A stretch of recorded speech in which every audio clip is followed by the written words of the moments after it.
I guess I'll redo the intro then, I guess. Good afternoon, Alec. How have Good you been? afternoon. Good. How are you? Pretty well, pretty well. It's good. It's good to have you on the podcast. Thank you. I know you train at a gym that I know my mates and like I used to train at as well, but it's for, what sport was it for? It's for mixed martial arts. Yeah. And what disciplines are you best at? I would probably say grappling. Yeah. I mean, if you count MMA, by far that.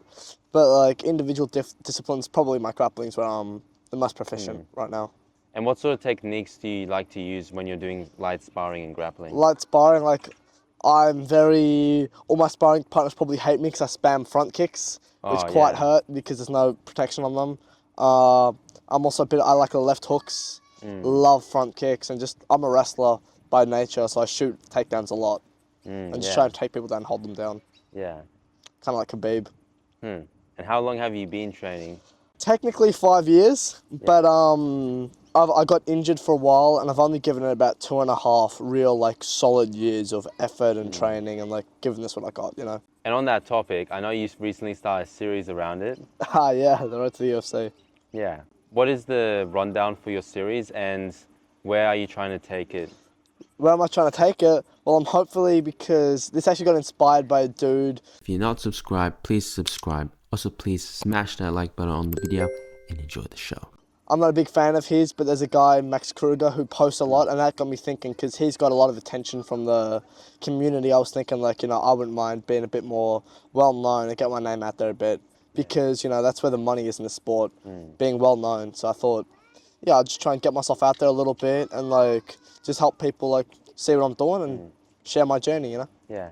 Is there any specific fighting styles that you've seen that you want to try implement or obviously, I like guys like Ilya, Islam, but I really like Brandon Moreno. I'd love to fight like that one day. Yeah. Or, yeah, probably those guys are kind of obvious. I think Arman's got a real cool style. But yeah, just like Peter Yan, actually, Peter Yan, 100%. I don't know how I didn't say that earlier. Peter Yan would be the way I'd love to fight one day. As you mentioned one day, where are you trying to take your fighting levels and abilities to? Hopefully the UFC, hopefully go all the way to be one of the greatest to ever do it. I'd love to go to the UFC and be a fighter, but, you know, it's hard. There's a lot that can happen, but yeah, that's what I'm trying to get there, get to the UFC and make something of this. And would you be planning to go through some smaller leagues as well to like... Oh, well, of course, you know, you've got your, like, the local shows like Hex and Eternal, if you guys know what that is.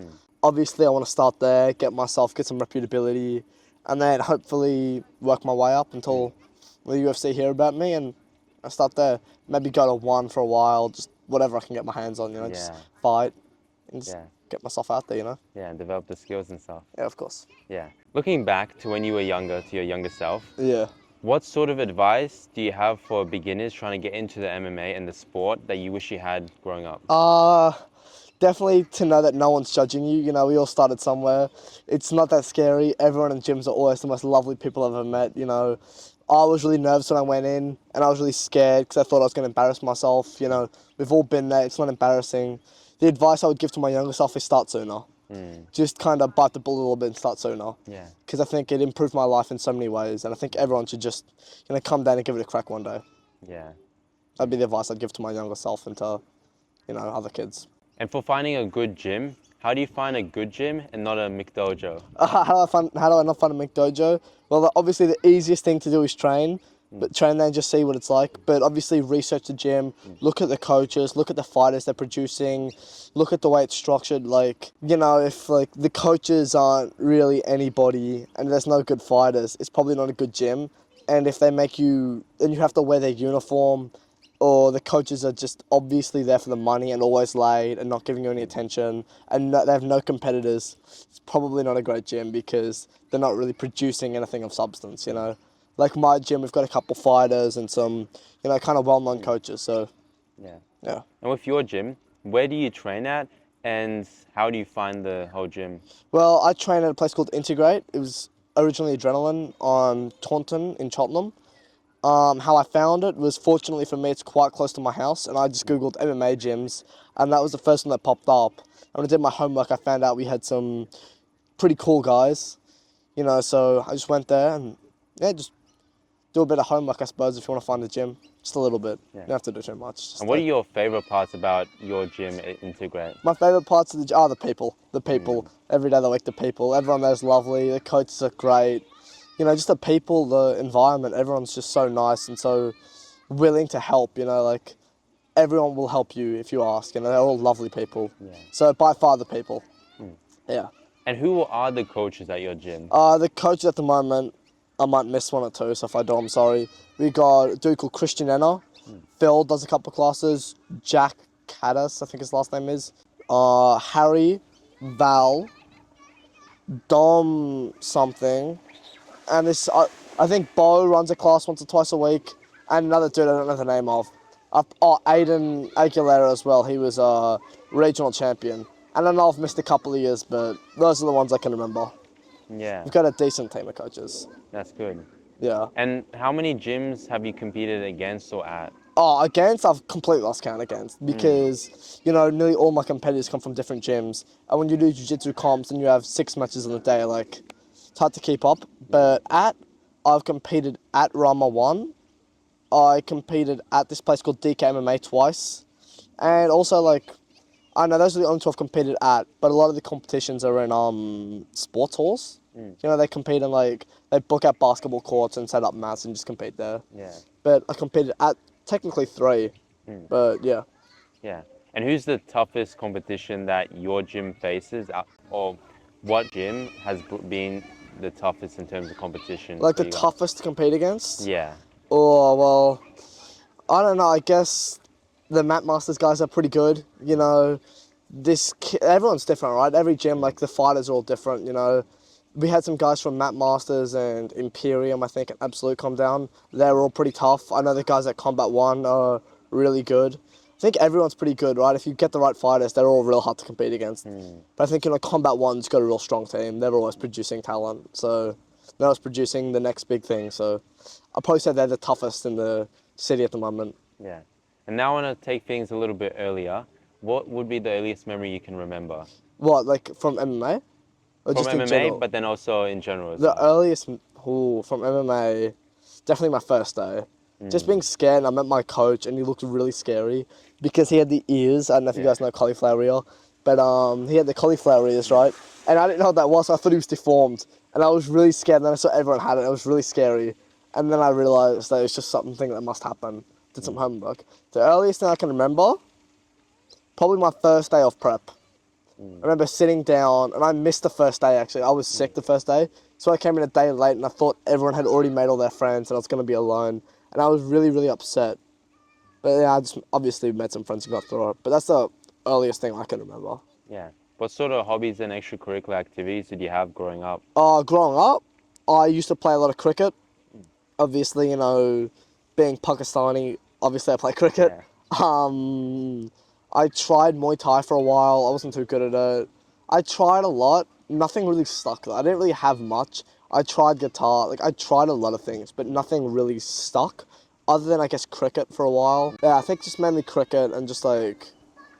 Yeah, I used to ride my bike a lot, but believe it or not, I forgot how to ride it now, so I can't ride a bike anymore. Everyone says it's like riding a bike, but I tried to recently and I just fell over, so there you go. Yeah. I can't even ride a bike anymore, but I used to do that quite a bit when I was younger, I think. Yeah. And you use the elliptical a lot at your gym? The what? No, Or never. Yeah, We used you know the salt bikes though? Yeah, so bike. Yeah, we use them sometimes. Do you mean like the elliptical running trainers, or? I always call it the elliptical for some reason, but like it's the soap bike. Oh yeah, I use those sometimes. Like obviously when you're training for a fight, you've got to do that for the conditioning. It's quite, I don't know why it's so great to be honest. I just know everyone does it, so it must be good for a reason. I know it must do something for you. I don't know what it does though. I just know it's good, you know, you get tired quicker, so it must do something, right? I guess full body, like. Yeah, I guess so. That's what I was thinking. I actually don't know. And going back to, like, as you mentioned, you were Pakistani. What were your nationalities and who were, like, the members of your family? Oh, well, I'm a Greek Pakistani. My dad's Greek, my mom's from Pakistan. So I got a couple cousins. My mom's one of 5. She's one of 4 girls and 1 brother. And my dad's just him and his sister. And they're the only ones in Australia. All my mum's side are in Canada. So I've just got kind of my auntie and my grandma in Melbourne. Yeah. It's kind of it, yeah. And how do you find the coaches from both sides interlapped into your life, or? Well, again, because my mum's family's from Canada, and she wasn't super into all the culture and stuff. I never really, like, grew up around Pakistani culture, but my dad is the most Greek human being I think you'll ever meet. Proud of everything Greek, like. So I guess just mainly just Greek culture, you know, going to like Greek festivals, Greek music. Unfortunately for me though, it's pretty embarrassing for a Greek. I don't speak the language very well, especially because of how Greek my dad is. I should speak the language, and I tried a couple times. I struggled to learn, but yeah, I don't know. I guess it's just mainly this, just like the Greek culture, like the dances, the music, the food, like that kind of stuff. Do you know the Pakistani language? Not even a word, unfortunately. It's just pretty embarrassing. Yeah, I should, but I don't. In high school, or even in primary school, what were the three things you most liked about it, and what were the three things you most disliked? Three things I most liked about school. Ooh, I had some real cool teachers. The main things I liked, to be honest, were like everything outside of class. You know, I liked messing around with my friends and like getting suspended a couple times. I had a lot of fun, just like being an idiot. I liked some like I really liked history class. I really liked that. Maybe it's just because I had a real good teacher. Yeah, she was really awesome. She was really passionate about history, so we learnt a lot from her. And I guess just it's a good way to socialise and meet people, you know. It got me off my ass every day. It got me making a ton of friends. That fucking like, it got me making a ton of friends. Three things I hated though: schoolwork. A lot of like I liked some teachers, but I hated some teachers probably more than I liked them. And I guess just like how dumb they were about stupid things, like what colour shoes I was wearing, or like my socks or my phone. Like, I don't know, they were just on me about things I don't think really mattered. You know, like one time a teacher followed me into the bathroom because I said a swear word, and I think that's just a little over the top, you know. Yeah, a little sus. It's just a little bit like, man, there's kind of no need for that. But yeah, but I guess I hated going. I hated school, but towards the end, I really liked it. I guess.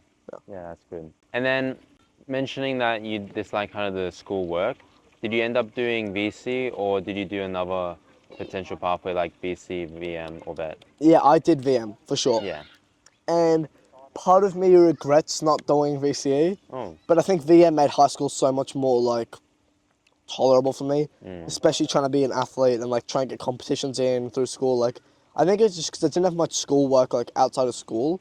I think it made it a lot easier for me to just you know, get through it. And obviously, because I hated school, like the VCE is not really for someone who doesn't want to do any schoolwork. I think you got to have a drive and a passion for it. Not passion, but just you have to have the dedication, the drive that I just don't have for school, bro. I never enjoyed school. I never really cared about it. I thought it was a waste of my time. Yeah. Which I regret being like that, but like, you know, if I did VC, I probably would have just failed, bro.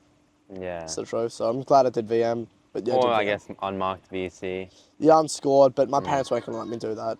I wanted to do unscored VCE, but my parents told me if you're doing VCE, you're getting an ATAR. And I was like, I'm not getting an ATAR and I'm not doing VCE. It's kind of how it went down, you know? Yeah. And through VC, VM, what sort of vet course did you end up There doing? we go. I did business, but right after I finished high school, I realised I actually don't care about business at all. It's kind of a waste of time TAFE course, if you ask me, because I don't know, that kind of generic business course doesn't really teach you shit. Like, some of them probably do. The one I went to, I didn't learn nothing. Now I'm doing Cert 4 in fitness. Obviously, I should have done that earlier because it's kind of obvious I should do fitness. Yeah. But yeah, right now I'm doing a TAFE fitness, sorry, Cert 4, so it's kind of cool. Yeah. Are you doing it online or in person? In person.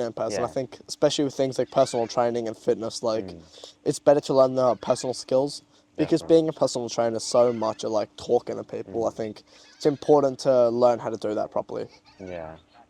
Because I'm also doing the VCVM program. Ah, true. Yeah. What are you doing for TAFE? I'm doing Certificate 2 Creative Industries. Oh, that's cool. Yeah. That's cool. What do you want to get into?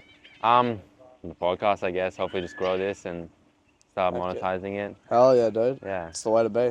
Other than that, I'm just lifeguarding as a job, casually. Oh, dude, hell yeah. Which I absolutely recommend. It's like flexible shifts, good pay, like 3 up to 5 hour shifts. That's good as, bro. It's good like as an athlete to balance it all, yeah. So you hear that, guys?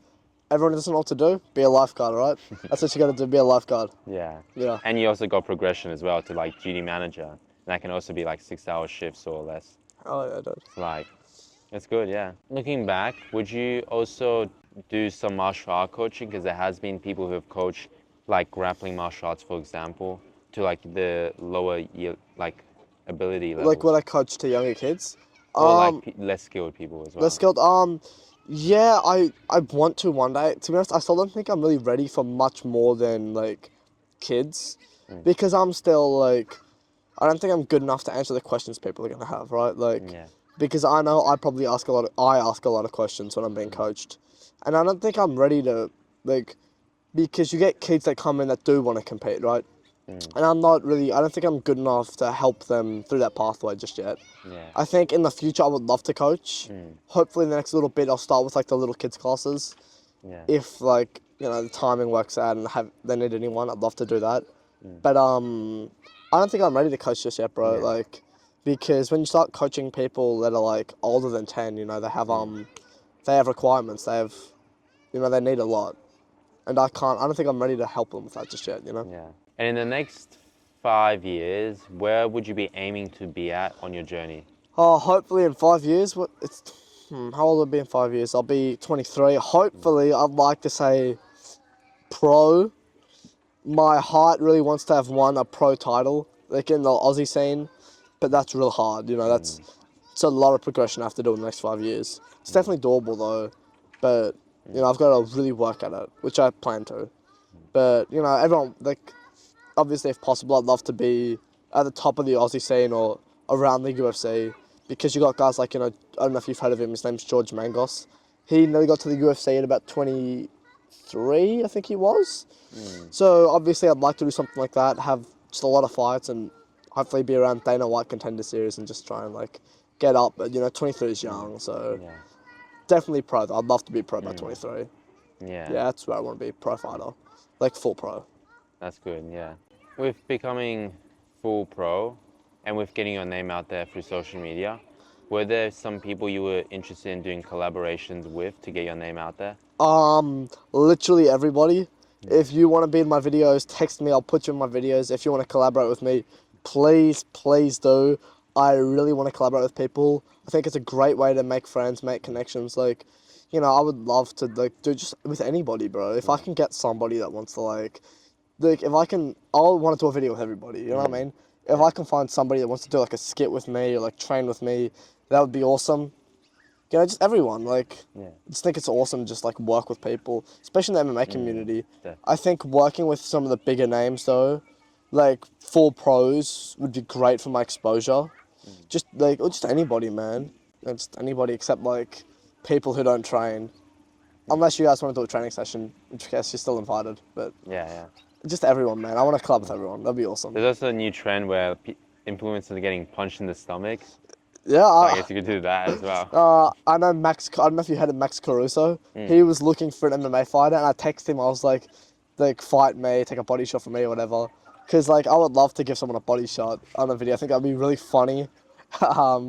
Yeah, just I think it's funny. I think it's awesome. But I also think people don't know what they're signing up for. Like this guy tried to do it with Ryan Garcia, and he started vomiting on the floor. So just know, if you're gonna get a body shot from somebody who trains, it's gonna hurt about 100 times more than you think it will. Yeah. Yeah. During like your vet course, where were you studying that at, and how did you find the classroom setting and like the instructors as well? What, my current vet course? Yeah. Well, I'm studying at, it's kind of weird, it's in the back of a gym in South Melbourne. So it's in Good Life Gym, and in the back there's a classroom. And I'm studying that. It's quite a small little setup, but I think it's really good it's that close to a gym, because obviously when it's time to do the practical component of a personal training course, we can just walk outside the door and then we're there. So I think it's a pretty good setup. It's a pretty small setup, but like the classroom's pretty it's pretty cozy. Yeah. But it's real good there. It's good that it's in a gym. But yeah, the gym's pretty big as well, pretty spacious. How was your graduation? My graduation, that was honestly 95% of it was boring. I was really bored for most of it, but I think that like time, and I was waiting for them to like call me up to get my, it's a diploma, is that what it's called, a diploma? That just a little certificate that says I finished high school. When they were calling me up to graduate, that was like probably the most surreal feeling I think I've ever experienced. More than anything, sitting down, like, not sitting down, standing up in line, waiting to graduate high school was kind of crazy. because it's 12, 13 years. It's kind of all I've known in my life, right? All I've known forever, as far back as I can remember, is high school. And not high school, just school. You know, I've always had school. It was kind of weird knowing that, like, knowing I'm not going to university, knowing that, like, I'm done with school. It was real surreal. It was good. I was fortunate enough to sit next to a good friend of mine. So, yeah, it was kind of fun. But I felt like the ceremony kind of dragged out. I'm not going to lie. Yeah. I think everyone agrees. Everyone I've spoken to would agree. It just, like, it's real. I understand why, but it felt like there's a lot of unnecessary things they had. Just a lot of performances. I don't know what has to do with graduating, you know, like. Yeah. But I understand. It was, I'm glad it, like, yeah. I don't know. Yeah. It was weird. And what is it like becoming an adult and like having, I guess, more responsibility, but at the same time less, and no commitments of school? Becoming an adult, it's kind of weird. I still don't really feel like an adult, but it's just weird, you know. It's just, I can just do a lot of things I'm not used to being able to do. Like, if I want to go buy a beer, I can just, like, you know, if I want to go out, like, you know, it's just kind of weird that it's cool though. It's cool being an adult, because I can kind of do whatever I want. But yeah, it's just, to be honest, it feels pretty similar right now. Maybe because I haven't really gotten set up with work and like all that, but it's kind of just like, right now it kind of feels like I'm just on a long school holidays, if I'm being honest, you know? Yeah. Just an extended break, I suppose. Once you complete your course in fitness, would you be planning to straight away jump into personal training, group training? Yeah, I think so. I definitely think I want to start doing like some group training stuff in gyms, because I think that's kind of one of those things I can do without tiring myself out too much, you know, like run a course. Obviously it's not easy to run a course, but like I think physically it might not be the most demanding, and that way I can do that and go to the gym. And also because like I want to have an amateur fight soon, so then if I have a fight I can put that on my resume as well, you know, like I'm a fighter, and then that'll look pretty good to be a personal trainer. But yeah, if you need a personal trainer, yeah, You're the guy. what are you saying? Yeah, I mean, I was going to say, especially for fitness boxing. Yeah, exactly. Like, I have, I think, a more diverse skill set as opposed to most personal trainers, because obviously I'm a martial artist, and I think that is more, like, you know, it separates me from the competition a little bit, because there's not a lot of people that are, like, doing this properly, you know? And would you be looking to join a MMA gym as their personal trainer? I would love to. I would love to start personal training as like at MMA gyms as well, like be a coach and do PTing on the side. But I don't think I could do it at any gym other than my own one. I don't think I'd want to. You know, maybe if some gym calls me up and they're like, hey, can you please coach for us? Like, I'd think about it.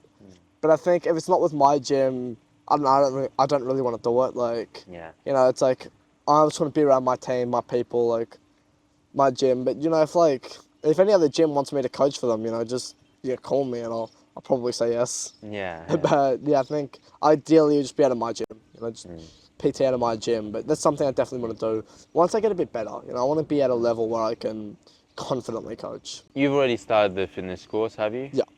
And with your current units, what are you currently covering on it? Right now, I think we're kind of just learning the basic, like, just kind of biomechanics of the body. Just like, it's still pretty early. Just learning all the terminology and kind of like, I think we're learning a very important thing right now of like how to prescribe exercises and how to, you know, tell people like how to give people the right exercise and how to structure people's training for them. Yeah. It's kind of like, that's what we're working on right now, how to give people the exercises and like how to tell people what to do, you know. And who are the three greatest of all time in MMA? Oh, that's easy. That's easy in my opinion. John Jones, DJ, and GSP. Some people don't have DJ up there.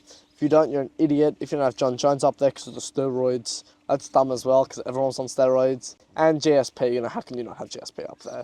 He had how many title defenses, right? Those are my three goats. But you've also got guys like Khabib? No, not Khabib. No, not Khabib. I think Anderson Silva. I think if you ask me in 5 years, just like Islam Makhachev. Volkanovski, obviously, is going to be up there soon. I think Israel Adesanya at his best would be somewhere up there. A lot of you guys are going to call me casual, like a casual, but like, you know, those guys were pretty good. And Fedor. Francis Ngannou, I'm not a fan. Yeah. I'm not a fan. I think he was just... big and strong. Yeah, no, he was definitely a good fight. I just hated him as a person. I don't want to give him any Really? credit. I hated I hated how he was. Mm. But hey, maybe like he did dominate a lot of people. Though. He's pretty good. Yeah. Yeah. And who's the best grapplers versus who's the best strikers in MMA? Best grappler, I think if you're not saying Charles Oliveira, you know, like you got Charles Oliveira for the most submissions ever. Definitely. Pantoja's the gun grappler. Who else? I'm blanking, bro. The strikers, though, obviously you've Khabib got. could be a grappler. Khabib's more of a wrestler. Like I guess. think that's true, like the yeah. distinction of like I don't know. I guess best striker though for sure. You've got Ilia Topuria, he's killing it. Max Holloway's a great striker. You got Alex Pereira. My heart says Israel Adesanya, but I think he's fallen off quite a bit. Again, Peter Yan, I mentioned him before. He's phenomenal to watch. I think Islam's striking's quite underrated. He's pretty good, He took it to Dustin Poirier, knocked Volk out. Like, he's pretty good on the feet. That guy just gets better every time you see him, And have you seen the recent fights coming out of Sydney? I actually didn't watch that card, unfortunately, Yeah. because I was competing on that day. Oh, cool. Yeah, it wasn't like, I don't know, so I didn't really get a chance to watch it. Yeah. But I did watch a couple of them because I mentioned it before, Val and Harry, they trained with one of the guys that was on the UFC card. So I did watch that fight because people like I know quite well train with a UFC fighter, so I watched that. And I met that guy once or twice, so I thought, I'd give it a watch. With MMA, who do you think is the best organization? Oh, well, it's hard to go past the UFC, right? Yeah. But the problem is, like, I think they don't pay their fighters very well. But I don't think anyone does in MMA. I think Bellator, apparently the pay was a bit better there. But, they shut down, so obviously they're not doing something that, like, say, went broke. Yeah. I think it's really hard to look past the UFC. I think there was a promotion in Australia that I think, they weren't, like, the best, but, like, they were really good for what they were. They shut down because the owner, I don't know, that guy was just a fan of it. He actually just loved MMA, you know what I mean? He ran a show called Demolition, and that was real fun to go through those shows, because he actually, like, really cared about the sport. And the other promotions in Australia, like, Hex is good, Eternal's good, but I think Demolition kind of had this, I just really liked watching Demolition shows the most, And that's where your coaches have also competed at. Yeah, of course. I think, because in Australia, everyone kind of competes on everything. There's not really an exclusivity like you get on the international circuit. There's no, like, he's signed to this, signed to that. In Australia, it's kind of, if they're offering you a fight, and it's the right fight, you kind of take it. It's not, the promotional stuff's not as important. I guess, obviously, you don't want to be flying out to Perth unnecessarily, but, like, I think everyone kind of fights on everything, So, yeah, I've got coaches that fought on Eternal, Hex, like, everything, right? Because in Australia, it's more just, you get what you can get, you know what I mean? What sort of training do you also incorporate outside of mixed martial arts, or do you only do mixed martial arts to develop mostly the muscle and...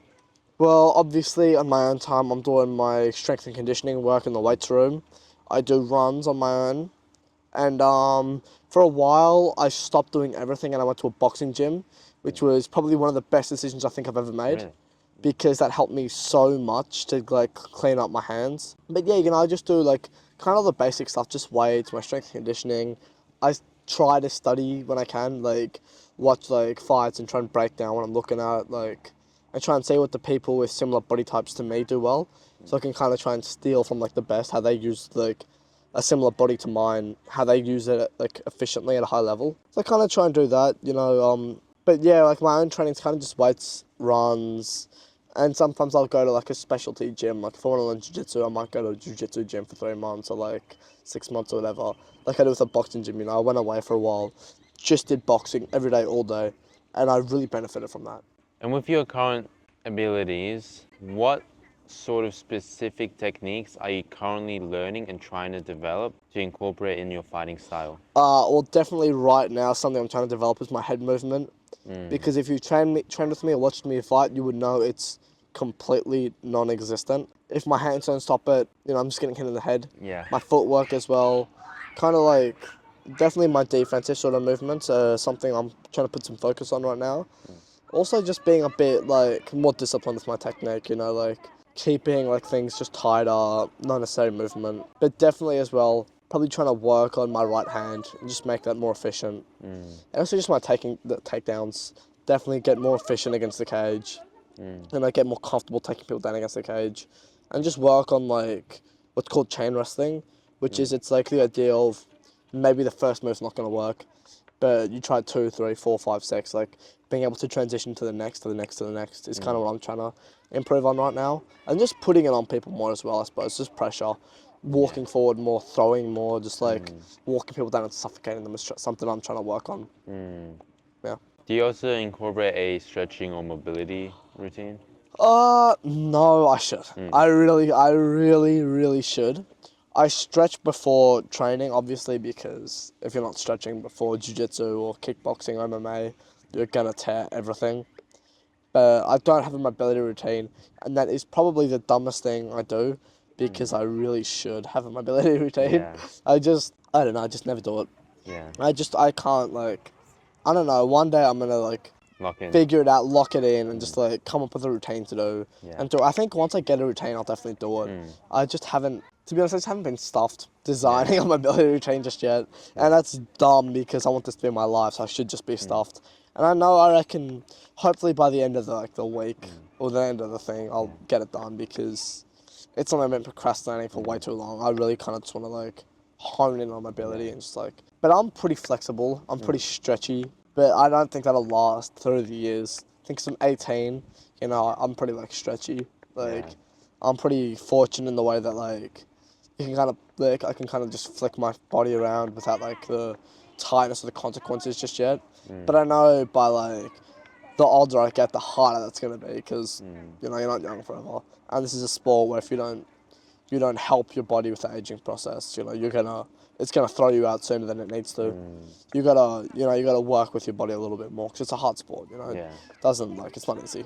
It's not easy, yeah. And also with like stretching, it's amazing how much, especially when you open up your hips a lot, how much higher your kicks can be, and like how much more stable you can Oh get. my god, bro! Like, literally, you're so right. Like, I know my friend, he couldn't probably kick above my hips, and then my coach gave him like a stretching routine, and he actually stuck to it, and like he fixed his technique up a little bit, and like he went from kicking his hips to like over his head, you know, just from like stretching and like, you know, just proper technique and opening the hips up, because you get so much out of that. It's kind of amazing how much stretching can change what you can do. And see, it's like kind of like contortionists, and you're like, whoa, like, how are you folding yourself in half like that? You know what I mean? They twist themselves up like pretzels, and it's like that's all from like stretching and like twisting and flexibility. And it's kind of cool how much you can do with your body, you know? Really, yeah.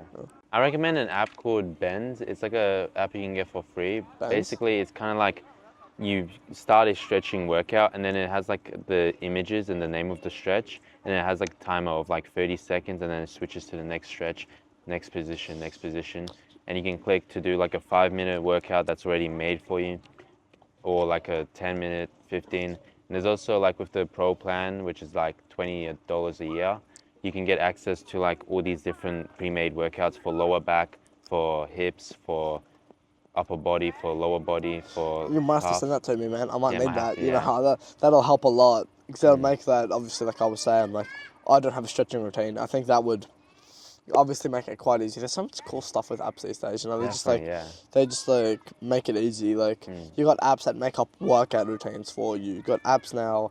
There's apps that teach you MMA, which I don't recommend. Don't use those apps yet. I think you need a person to teach you MMA. You know, so much amazing stuff you've got apps doing now. It's kind of like, it's kind of crazy how much, like, because that's all with AI, right? It is, like, yeah. it's kind of crazy how far that's progressed in just a few years. You got apps that like do everything, but There's I'm even definitely apps gonna that need make other apps for you. Yeah, there's apps that make apps. Like, you can make an app that, there's apps you can go and be like, hey, make me like an app where I flip a water bottle, right? Like, or just everything. So it's kind of cool that like AI has done so much. Yeah. I don't know how I'm talking about AI right now. I don't know what tangent I've gone on. And But where do you see the future of AI in the next 3 years so far? I'm the worst person to ask that question because I know nothing about it. But probably taking over a lot more jobs. Yeah. Because I feel like it's just progressing so quickly. It's kind of scary. I really hope it's not taking over any jobs. But I think I'm quite safe from that. I don't think AI can ever replace fighters. I think that's always going to be a person thing. I don't think it'd be fun watching two robots that that don't feel anything or don't have anything go at it, because it's just two people. Like, it's kind of like the perfect game of chess, right? True. It's like, it's always a draw. And fighting is like chess, you know. So I think we're fortunate that we're not going to get our career stolen. But I think AI is just going to like take a lot of careers. That's what I think. It's probably going to take a lot of careers. I don't know. I don't know nothing about it. I'm the worst guy to ask about AI. And what sort of, where do you believe technologies or AI coming out would enter MMA or like support different aspects? See, I think they're going to help us a lot with like optimizing our training. Because if you look at the sport, even like 20 years ago to today, there's so much research that's been put into it. Like, it changes so, like, it's changed so much. And like, you know, you got guys like the fight nerds, if you guys know who they are. Like, if you know who they are, the fight nerds. You know, they're just all about like the research, the studying your opponent, like the nerdy side of things. Yeah. And I think AI is going to optimize it a lot more, optimize training, optimize recovery, and like, you know, I think it's just going to make the athletes kind of take off to another level with their athleticism and their like just everything. I think it's just going to evolve the sport a lot, because, you know, you'll have like just better. I know I use it for my own training sometimes. I'm sure a lot of people do use it in the gym just to help with stuff. But definitely I think it's just going to help evolve the sport and help fighters optimize everything, you know, optimize training, optimize this. And maybe even one day you'll be using it to find holes in your opponent's game, you know what I mean? You never know. Even Justin Gaethje was saying he used it for his fight with Paddy Pimblett for something. Right. So there you go, you know, like, I think it's just going to evolve the sport a lot, help us be better athletes, help us be better at this. Yeah, I think it's going to help us. I think it's going to do a lot. And there's even like some kind of VI headsets where you can like program an opponent's fighting style where you can fight them, but... Yeah, I've seen those. They're really cool. I think they just, I don't think it simulates... It obviously simulates part of it, but I just think, like, I don't know, I'm also not the most experienced dude in this sport, but I think, like, you know, it's not a, you know, it's kind of easy to fight. Like, it's like, it's not real, you know. I think, like, the hard part of the sport's how real it can be, you know what I mean? And the like, risk of pain and all all that, AI is, like, it's not the same as a person, you know what I mean? Like, it's like a video game that's not the same as a person. Having a person move around and, like, also, I think the problem with that is, like, you know, everyone, while you're planning for them, they're also planning for you, right? You know what I mean? AI is not going to replicate how they are going to be on the fight. Like, they're not going to fight how they did in their last fight. Like, if I was to fight someone before you, you know what I mean? No, you would have fought before. Sorry, what am I saying? But, you know, everyone comes at a fight with a different approach, so that's kind of what I'm saying. And I don't think AI can plan for that. So I don't think it's a tool, but I think just getting good sparring partners in is probably better, in my opinion. I think just get good sparring partners in. Also, because, like, I don't know, it's kind of hard. Like, the resistance isn't there, the decision making is not there for the person, you know. It's people that make different decisions in the moment that AI just can't. AI can't tell you what that person's going to do sometimes. Because everyone's got different things going through their head in the moment as well, you know. Definitely, different plans. Things they're not going to try against you, but they'll try on someone else. Unless they're like a not such a good fighter, or they just do the same fighting style. Unless they're not really good, not really experienced, and they just do the same. It's kind of like they're kind of trying to do everything the same way. It definitely would help a lot, I think. I just think, like, people probably consider it to be way better than it is. Because, you know, you don't see many high-level guys using it. I don't know it is out there, so I think that's probably why. Maybe there's a completely different reason. That's probably what I'm thinking. But yeah, unless you're an idiot and you got the same fight with every approach, you know, it can only help you prepare so much. Like, it's not like the golden sparring partner, right? Like, it might help a little bit, but, like, you know, it's a combination of things to train for a fight. It's not just one thing. Definitely, yeah. You don't feel the real consequences of, like... Yeah, there's no consequence. Like, you know, also, like, yeah, exactly. Like, if AI hits you in the VR, you know, it doesn't really bother you too much. And, like, you know, sometimes you can't really tell. Like, it's just, I don't think it's great. Because, like, I don't know. I don't think it's that. I think it's cool, but, like, you probably won't see me using it for a while. You know, that's like something you see me using in my camps. Maybe I'm completely wrong. This is all based on what I'm saying. Maybe it's awesome. But I don't know. I just think it's like kind of just pointless. I think I've only really seen Jake Paul use it. Yeah, so that's the only thing I've seen. It's like, so if no one else is using it, it can't be that great. Because if it was that good, everyone would use it. Because we're in a sport today where people are making the investment in themselves. And if it's Jake Paul only, well, Jake Paul's serious, I think everyone would use it if it was that awesome. I think nothing replaces sparring partners again. You know, just it's better to just spar, better to just fight. To have that real, the real shit, the real experience. Because you can't grapple with AI. True. In Yeah. boxing, like, maybe you can't grapple with AI, you can't wrestle with AI. It's not the same, because wrestling, like, you can't shadow wrestle an AI properly. You know, like, you can't really, like, test grappling against AI. So, you know, if MMA, it's not as big of a help as it potentially could be for boxing. Yeah. And then like grappling, there's only the grappling dummies, which are kind of like. They're cool, but, like, again, there's just nothing like a person, in my opinion. Just, like, a person's better. Like, because sometimes in jiu-jitsu, I've noticed, like, it's small tweaks, like, whether you can feel whether it's something's, like, working or it's not working. And, you know, you can't really tell if it's working a grappling dummy. Because I know sometimes I think a move's working and it's not. And, like, you can't really tell unless someone tells you, like, hey, this isn't working. Well, obviously, some people can tell, but I think for the average person, it's kind of hard to tell if something's working or not. So I think, again, just nothing beats a person. Nothing beats someone who can tell you, they can feel why it's not working and tell you, instead of you have to troubleshoot yourself. Is that working? I don't know, you know. Yeah. I think, again, just nothing beats working with a person. People are the best. Yeah. And on the topic of fighters, I guess, have you seen the Andrew Tate fight recently? I did not watch it, but I have seen clips.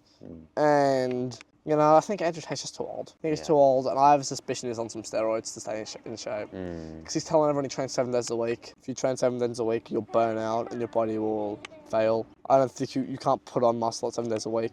If you train every day hard, you can't put on muscle. That's just how it works. You need to rest. Well, specifically, especially like martial arts. Yeah, exactly. Like, I just think he's too old, and he was slow gassed out in his last fight. That's kind of what I was getting to. Like, he gassed out. He's a good fighter. I've watched him at his best. He's a good fighter. I think he's just old.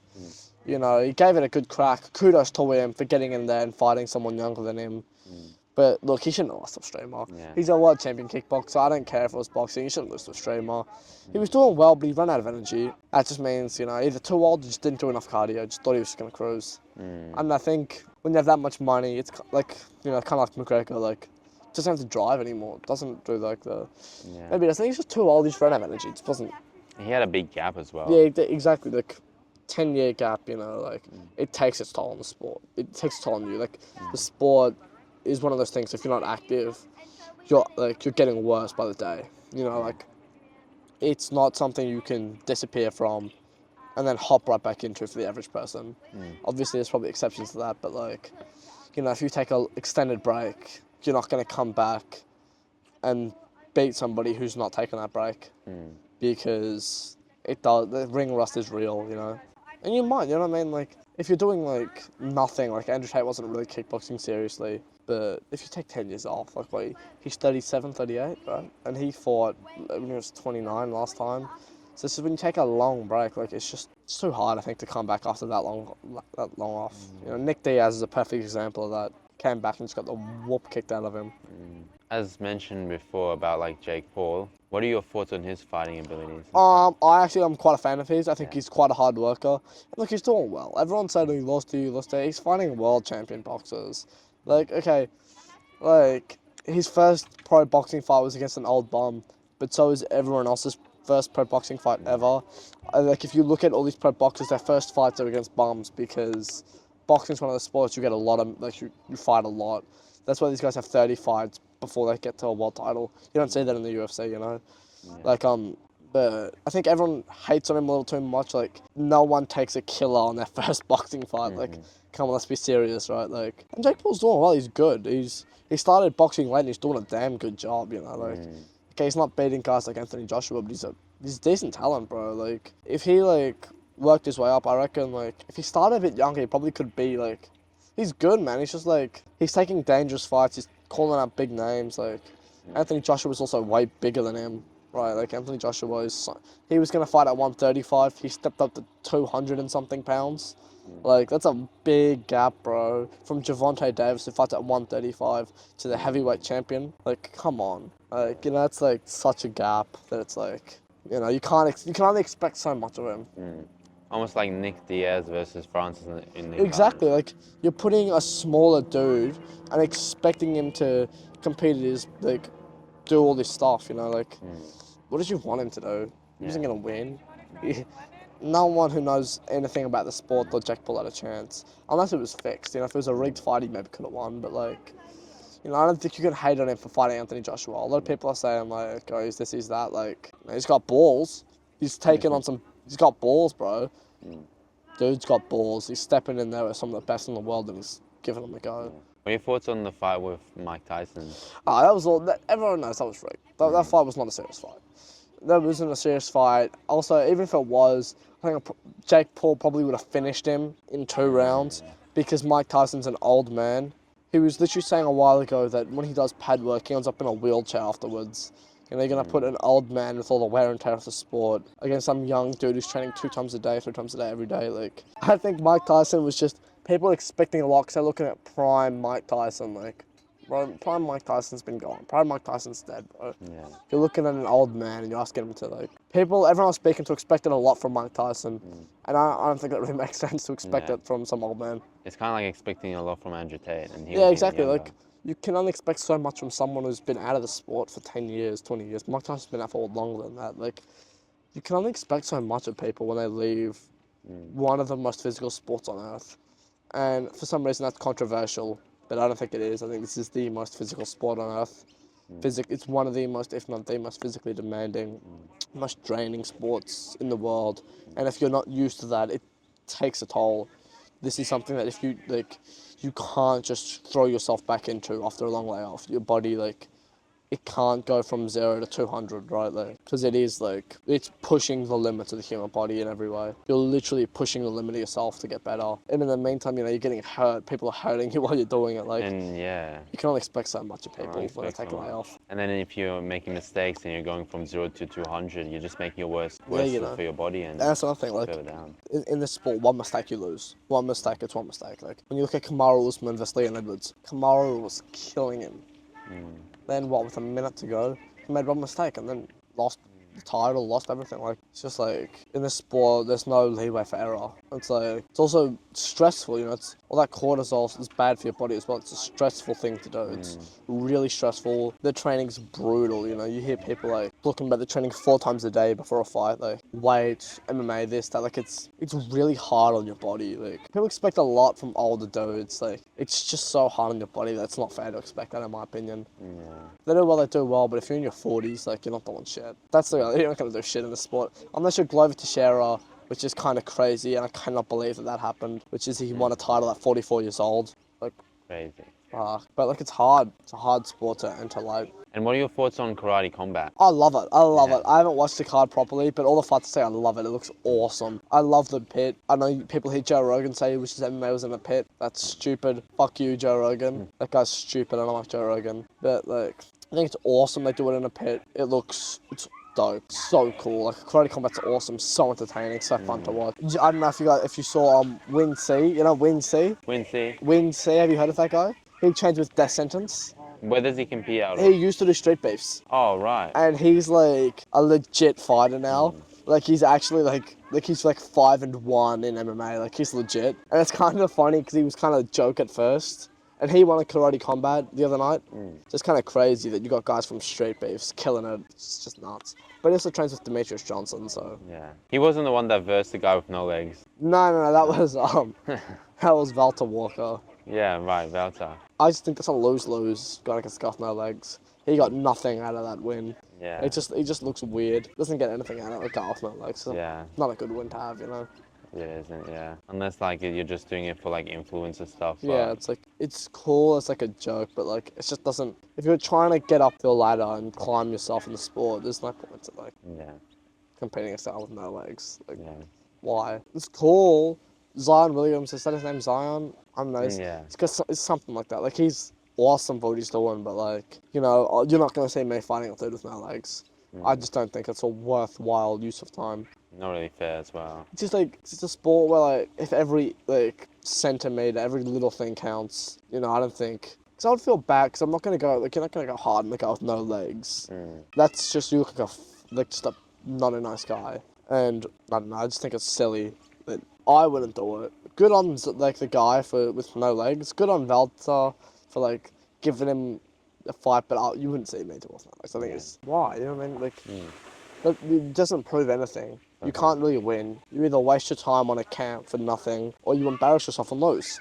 Yeah, or look like a bad guy. Yeah, like, or you hurt him and look like a jerk. Like, all 3 of those are losses. Because you shouldn't really waste a ton of time preparing for a guy with no legs. Yeah. Because you should just win that anyways. Yeah.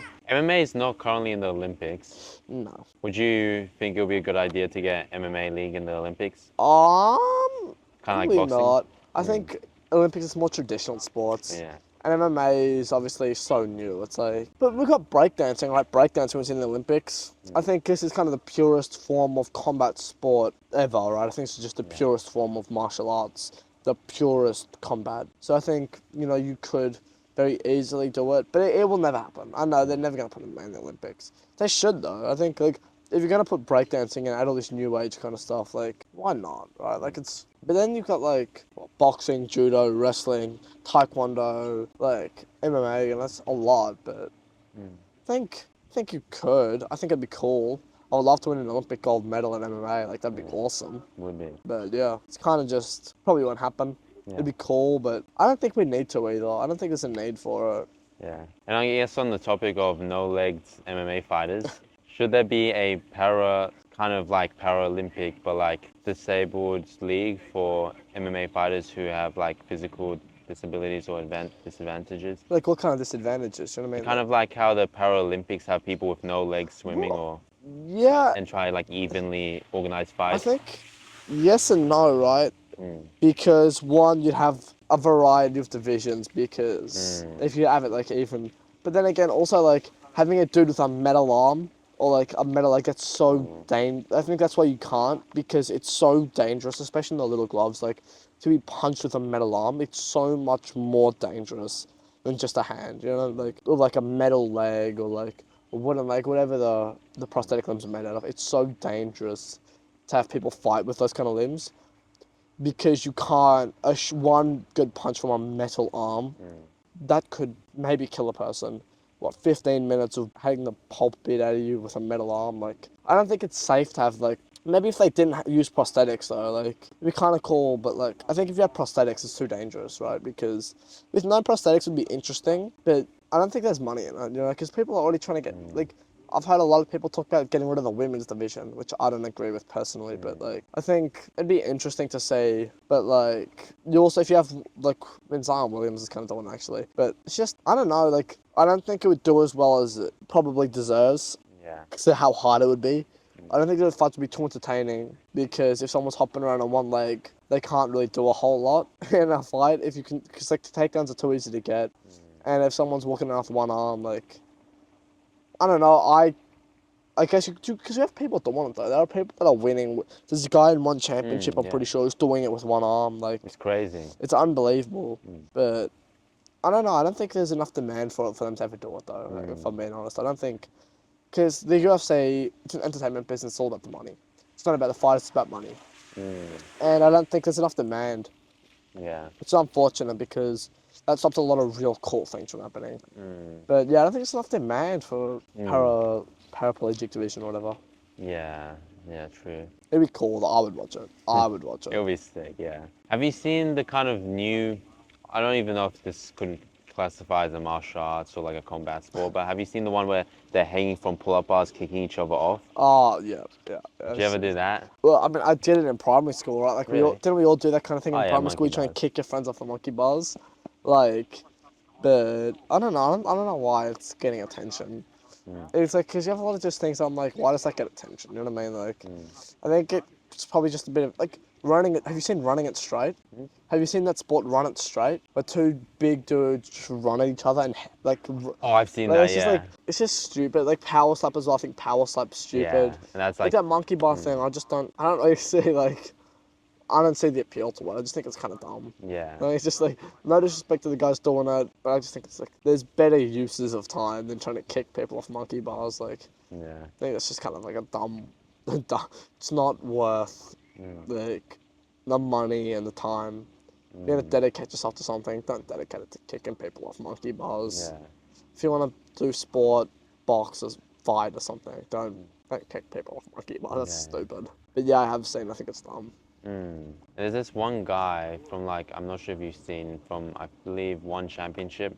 He's got like a long beard, long hair, but like he was kind of like, I think a semi-actor or whatever, or he was on like some TV shows. I think the Netflix show where they had like the monkey bars and stuff. Like, I actually haven't seen that. That sounds cool though. there's Do like you know his name?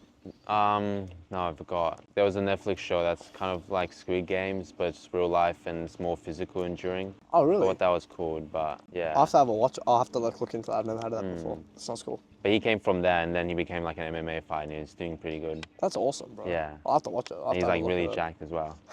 Yeah, That's crazy, man. I'll have to like text me his name. I'll look into him. definitely, yeah. Would you ever revisit cricket at some point? Look, I love playing cricket. Cricket's one of my favourite sports to play. I'm gonna be honest. After starting MMA, I don't find many sports so fun. Yeah. I don't find many like sports are fun, but like I don't think I would enjoy cricket anymore. I don't think I really loved cricket for a long time. I wasn't very good at it. I thought I was great. I don't think like I'd play with my friends, but I don't think I'd ever revisit it properly and join a team or something. I don't love like I don't know. It's just like too much standing around. There's too much standing around. I was a bowler. I wasn't really a batsman.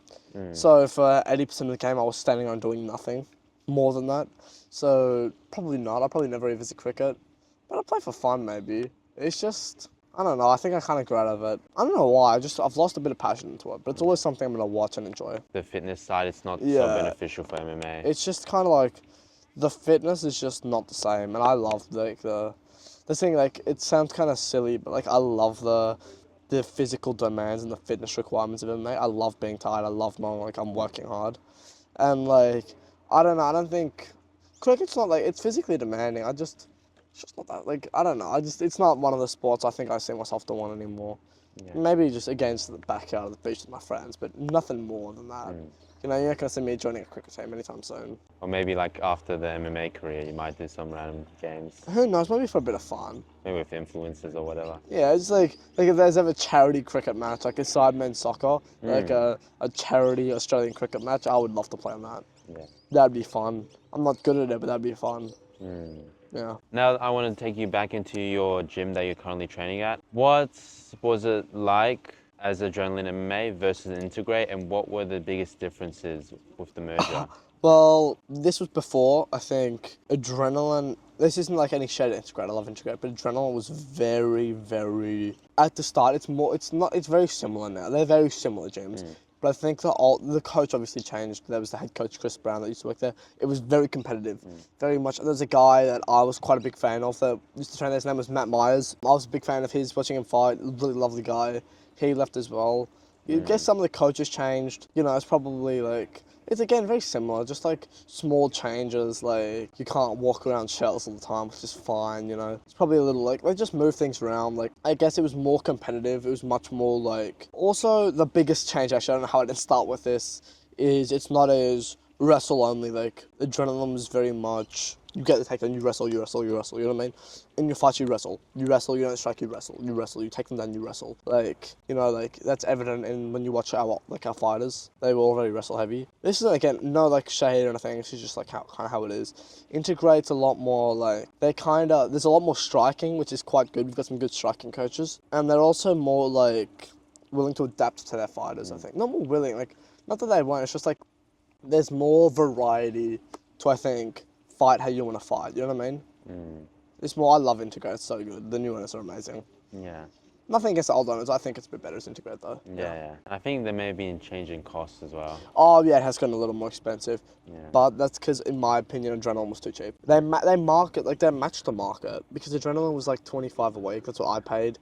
And then you look at every other gym in the city, they're 50 a week, 40 a week. Right. Like that sounds like a lot, but you know, you're getting premium coaching, you know, you're getting full premium coaching, proper attention. It's worth it, you know what I mean? Like, it's the market value, because if you think about what you're getting, it's kind of worth it. You're getting so much, it's up to you if you want to use it, but like quality training, you know, they're going to help you and they'll help you achieve your goals. They're not going to like force their goals onto you. They'll further you with your goals. Yeah. It's like, if you've got the goal of like just getting a bit fitter, they'll help you with that. If you want to compete, they'll help push you there. You know, like, you get a lot out of your money. You know, they can help you with everything you need. And it's like, it's also just worth it. You know, it's it helps you so much, and you get so much experience. And like, I think it sounds like a lot, but you know, it's not like you're just going to a white gym and being told to figure it out. You know, they're helping you with everything, and they're teaching you their skills that have taken years and years to develop and cultivate, and they're teaching that to you for 50 a week that they spent 10, 20 years developing. You know, it's like, it's kind of a deal if you think about it. You know, you're getting so much knowledge in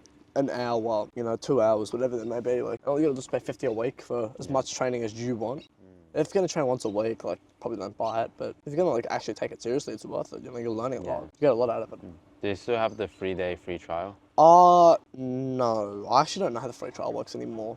I think it's one of each discipline. So like, you can do some of the boxing, some of the MMA, one of each, and then your free trial's over. I actually don't know how the free trial works anymore. Yeah. I know we used to have just 3 days, like, come in and just give it 3 days, but I don't know how it works anymore. Do they still have like a spare equipment for the beginners? They do give like equipment to beginners now. It's better equipment now.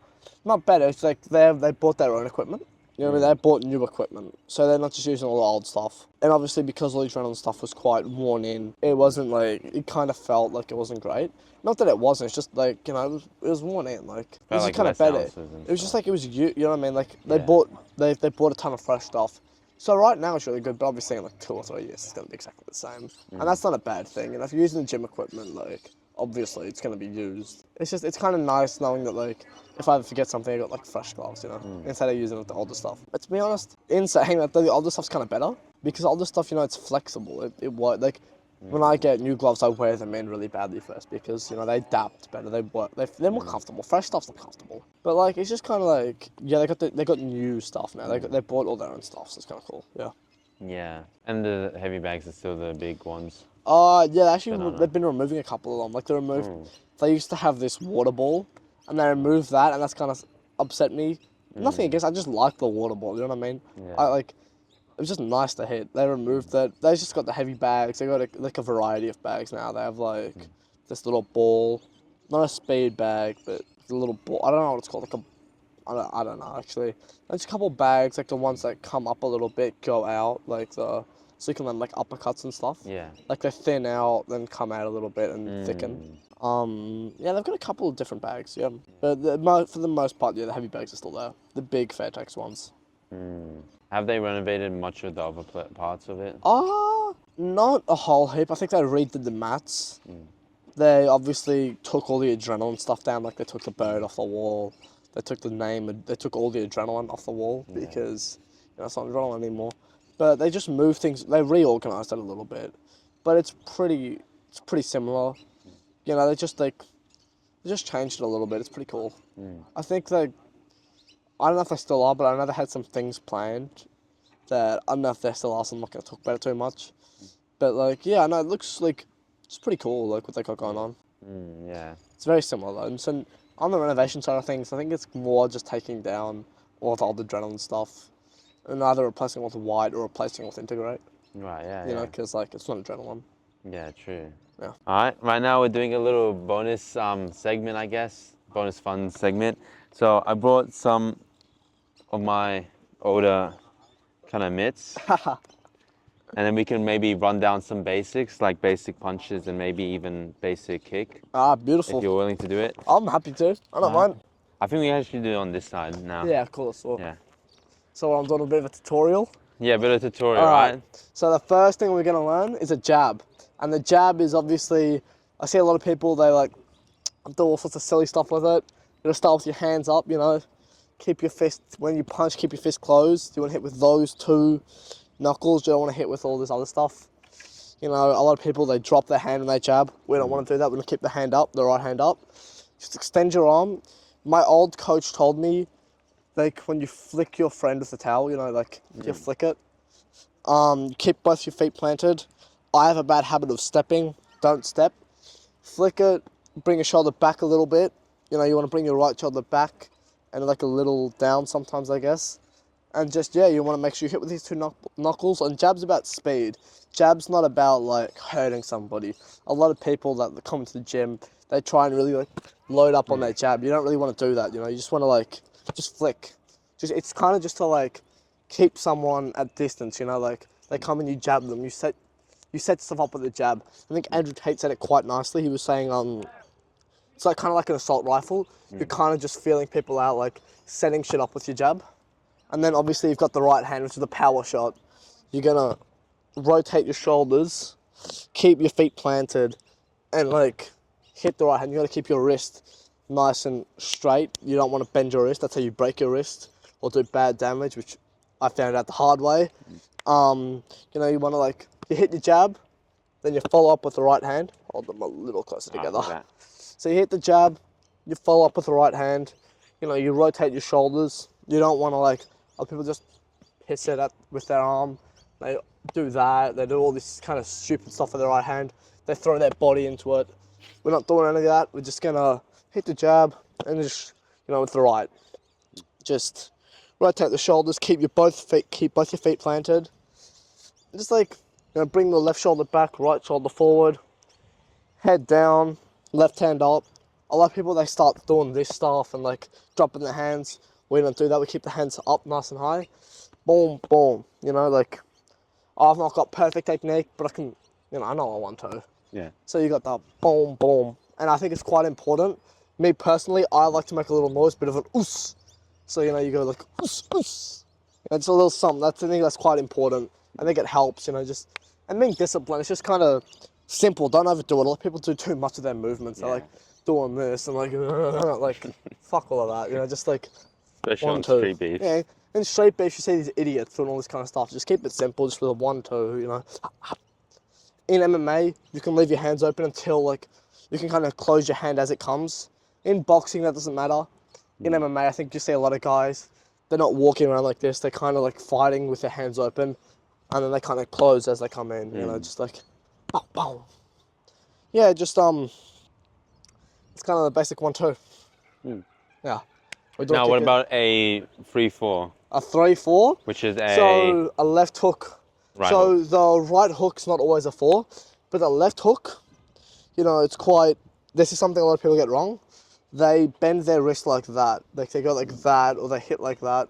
Left hook, there's 2 main ways of throwing a left hook. Either like that, or like that. You'll always see me do it like that. You'll never see me do that. But a lot of people like that. Now, the right hook's not a punch I personally use, so I probably can't teach that too well. I don't love it. It's just kind of, if you put your hand up, like, it just kind of feels kind of gluggy throwing a right hook. I have to cover so much distance, because if I was sparring here, like, I have to cover so much distance to get a right hook in. Like, it's good if you're close, but I'm not an inside fighter. I don't love the right hook. Yeah. They're fine. They're just not something I'm too good at. Left hooks, though, you got to rotate your body. Again, keep both your feet planted, hands up. You got to really get that rotation in. And like, if I like, bah, bah, like, you got to really rotate yourself to get that, like, deep pop, you know, do it with the hips, the shoulders, not just your hands, not just like that. You know, you got to, like, use your whole, all your limbs, you know. You got to use everything you've got to, sorry, I just got to tie my shoelace. Yeah, oh, good. You've just got to use your body, like, and rotate yourself through with it, because otherwise you're not going to get any power. Punching power doesn't come from the arms, you know, it comes from the body. And a lot of people in the early stages obviously fail to understand that, and that's fine, but you're not going to get any power, just arms. You're going to get the power, like, boom, like using their body, you know, keep your elbow. Because if you do it like that, it's an uppercut. If you go over, it's an overhand, right? Left hook, you got to keep your elbow level.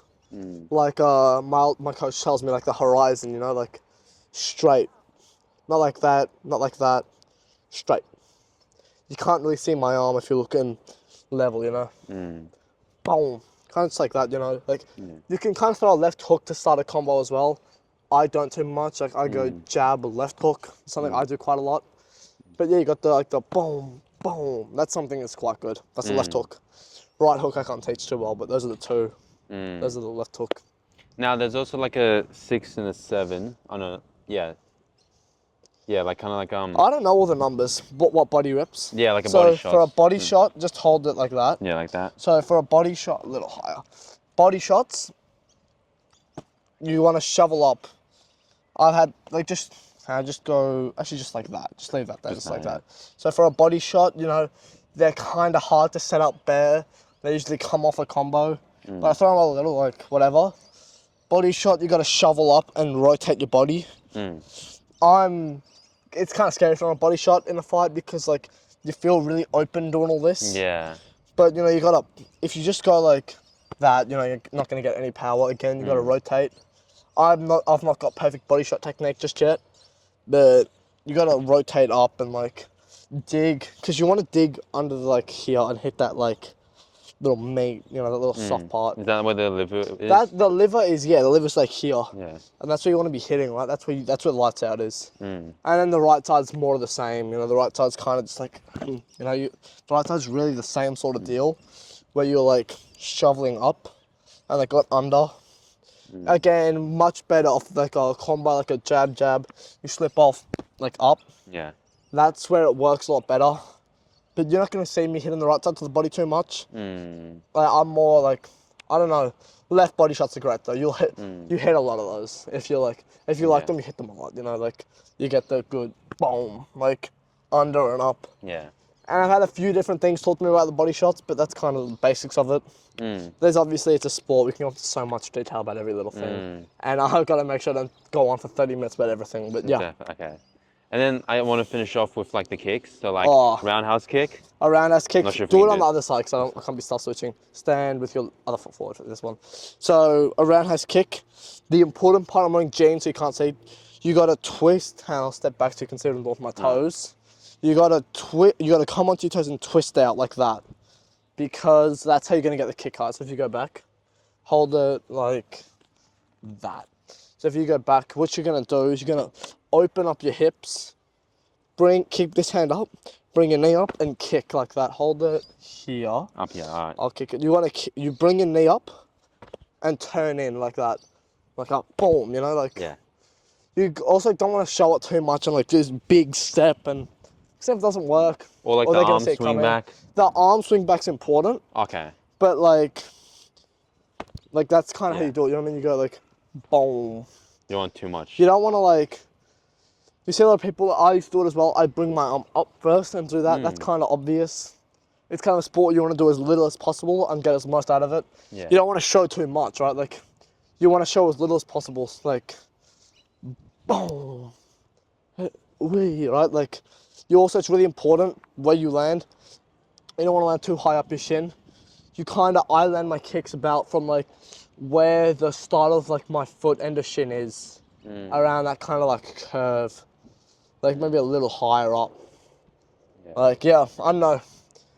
Yeah, it's the kicks. Yeah, I guess it's also a push kick. Oh, push kick, step. I love these. These are in the hips, you know what I mean? If you want a push kick, you bring your foot up. You bring it like, you bring your foot up and just, yeah. That was another way I was taught. Heel to your ass, up, bang. Just, you know, but I don't do push kicks, I kind of stab with it. So if this was my foot, right, like I'd be hitting with that part and digging that in, just stabbing up. Because I can push kick and like shove you back, right? Yeah. But I'm not doing that. I'm going just under and like, and there's not an arm swing for this one. You keep your hands up and just stab them and just like, because you're not going like, and trying to push. That's away. Good. That's good too. That's real good too. But I prefer just kicking in and just like, just that little jolt in the stomach, because that hurts more. That hurts. If you ever cop the front kick, that hurts 100 times more. But yeah, just a bit of Alec martial arts 101, yeah. Yeah, right. Sounds good. Thank you, Alec. I like to finish my podcast with the Marcel Proust Questionnaire by Marcel Proust. Shall we begin? Yeah, of course. What is your idea of perfect happiness? I think, obviously I'm Christian, so I would say just a relationship with God. But if you don't like that answer, which you should, think just the people you have around, just having like a good family, love, like not being broke. But even so, just like just people you have around, man, that's what's more important. Having love, having family, like that's happy, bro. That's actual happiness. It is, yeah. Just money and stuff doesn't buy real happiness. Happiness comes from like I think the people you've got around.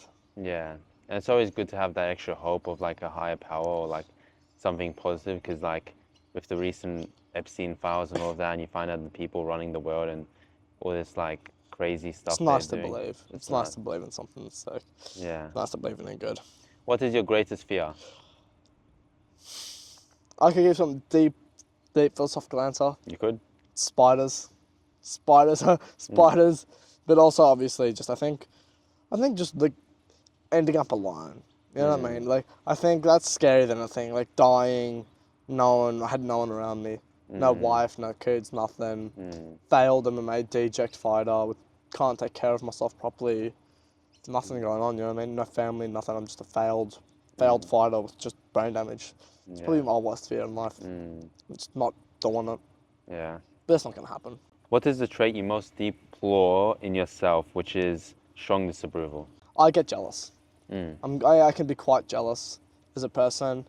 Like, yeah, that's probably it. Jealousy is kind of ugly. I can't help it. I can be very jealous. Yeah. Like, I don't like that's how I am, but I can be very jealous as a person.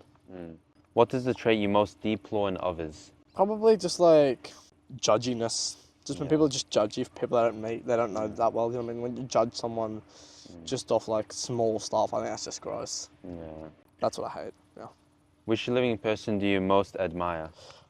I could say a few people, like my father, obviously. Like, you know, I admire like all the people I train with, but like I think I quite look up to GSP. He's awesome, you know. He's okay mentally. He was the greatest to ever do it, arguably. You know, he's just got. I think he just kind of got life right. You know, he's awesome, lovely guy, and he's still a good fighter. Yeah. And he was kind of like me in the sense he didn't come from nothing. You know, like, and he still made it happen. Just a hard worker. And I think that's kind of cool. What is your greatest extravagance, which is lack of restraint in spending money or habit of spending more money than you can afford? Food. Yeah. Food and my friends. Like, I spend money, or like, sometimes if I'm trying to impress a girl, I'll spend money I don't have. Yeah. You know what I mean? It's kind of dumb, but like, I spend money when I don't really have it. Like, that's the thing. I just like food. On food, it's always food. I just spend money on my friends and food if I don't have it. Like, even if I don't have it, I'll spend money on like mainly just food on my friends. It's just dumb. Like, I don't know, food and my friends. I spend it and I don't have it. But yeah. What is your current state of mind? At the moment, I'm very focused. I've just got a lot I want to achieve in MMA soon, over the next year. So I've just kind of been like, that's what I'm thinking about, just getting there, getting up on the horse, just giving this all I got. You know, that's all I'm thinking about all day, every day, just trying to be the best fighter I can be and how I can get there and like where I want to be in a year, where I want to be in 6 months, where I want to be next week. And I just always focused, dedicated, determined on my goal. What do you consider the most overrated virtue? Oh, I don't know. Oh, I got it. I think being No. humble. I think being humble is kind of overrated. Like, being humble is cool, but like people are like, oh, be humble, be humble. Why? You know, if I'm working hard, being humble's awesome, but like, you know, people are like, oh, it's ego. You know, if I believe in myself, that's not ego. That's just faith. Like, being humble's cool, but like, man, like, you know, a lot of people aren't humble, and that's fine. It's not humble to just think you're cool. You know, what I mean, think you're the man. That's not.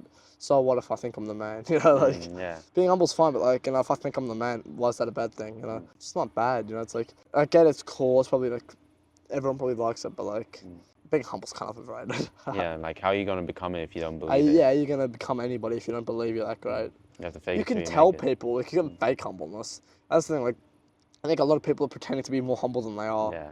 And that's just like, it's not better, it's just lying. Like, True. being humble is just kind of overrated, in my opinion. Yeah. And also, like, with Australia, we have a lot of, like, tall poppy syndrome around. Yeah.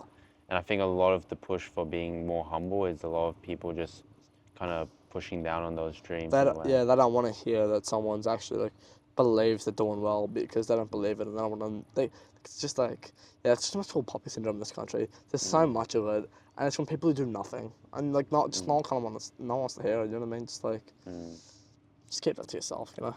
Yeah. But I've also noticed, I think, a rise in the younger generation, like our generation, in like lots of younger people trying new things and chasing dreams and like dreams that are like off the traditional path as well. Yeah, it's so good, you know, a lot of us younger guys have been inspired, and girls, a lot of this our generation has been inspired to like just get up on it and just like get after it. Like, it's kind of good seeing that so many people I know like wanting to pursue their dreams and not just like the stability of like, oh, you know, like it's a stable job. Obviously, that's not a bad thing, but like it's kind of nice seeing a lot of people I know just want to just give their dreams a crack and like get up, put themselves out there and just give it a go. That's kind of what life's all about, you know what I mean? Yeah. Just giving things a go, you know what I mean? You fall down, who cares?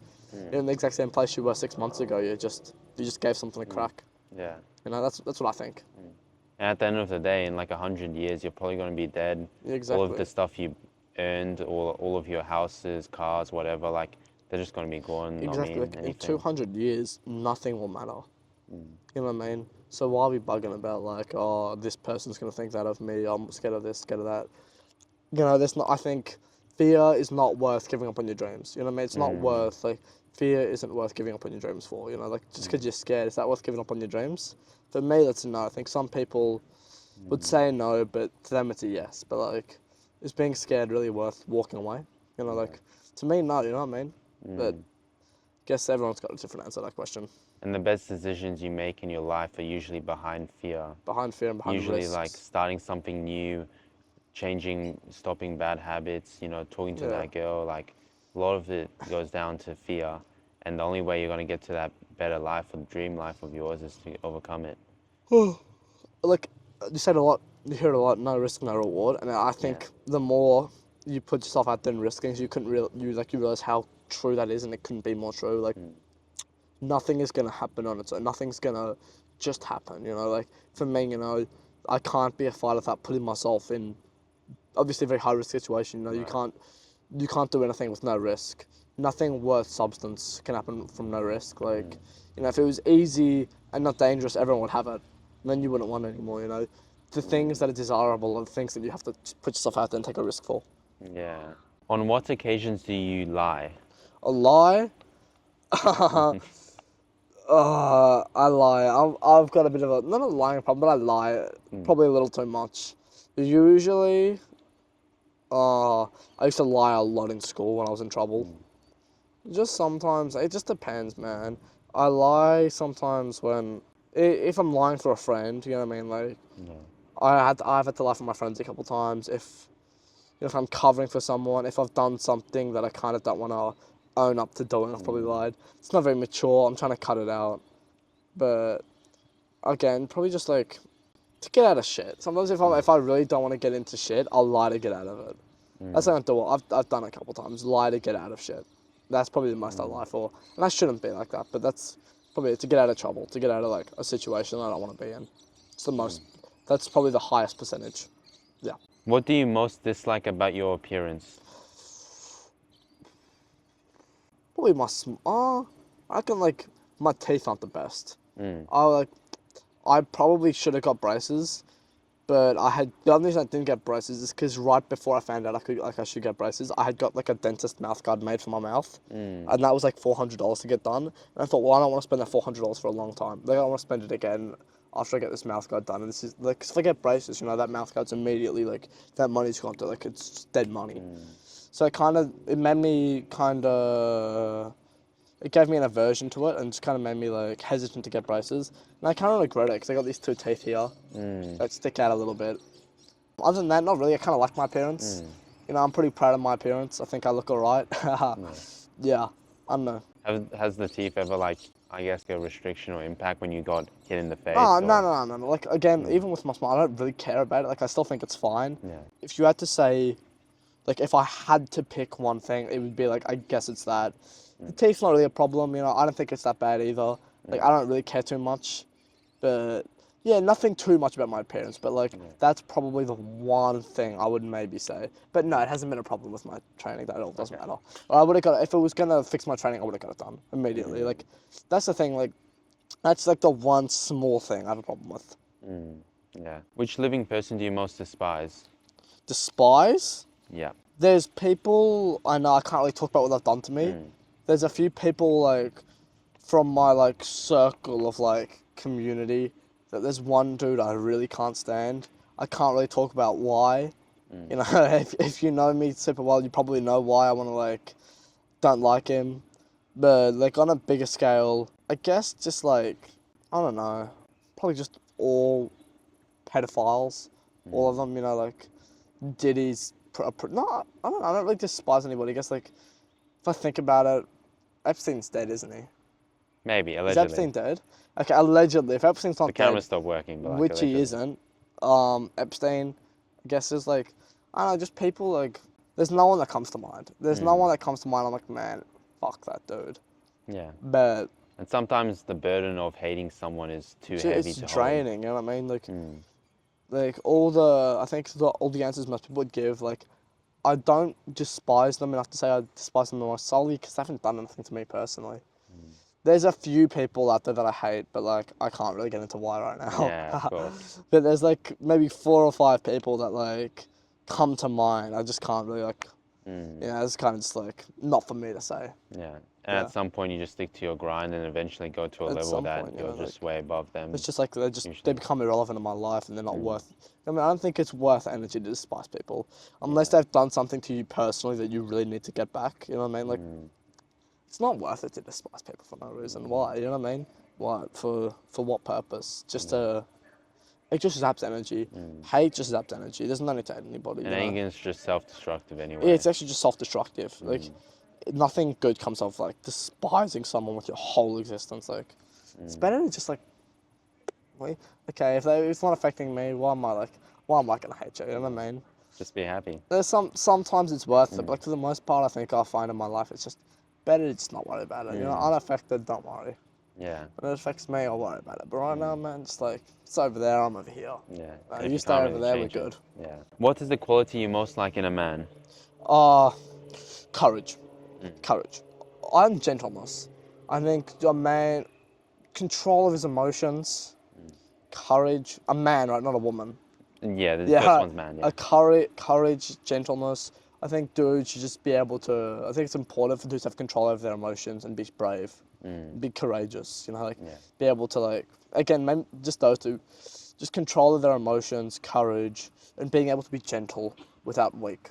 You know, you got to be able to be strong and not violent and dangerous. Strong but gentle. You know, like. You shouldn't give in to fear as a man. I think you should be able to control you gotta have control of your emotions, I suppose. It's the main one. Just having control over yourself. Like, courage and just like strength, I guess. Even emotional strength, just like courage. Mainly courage. Yeah, courage is like the thing where I'm like, that's what, those are all like in the movies and stuff.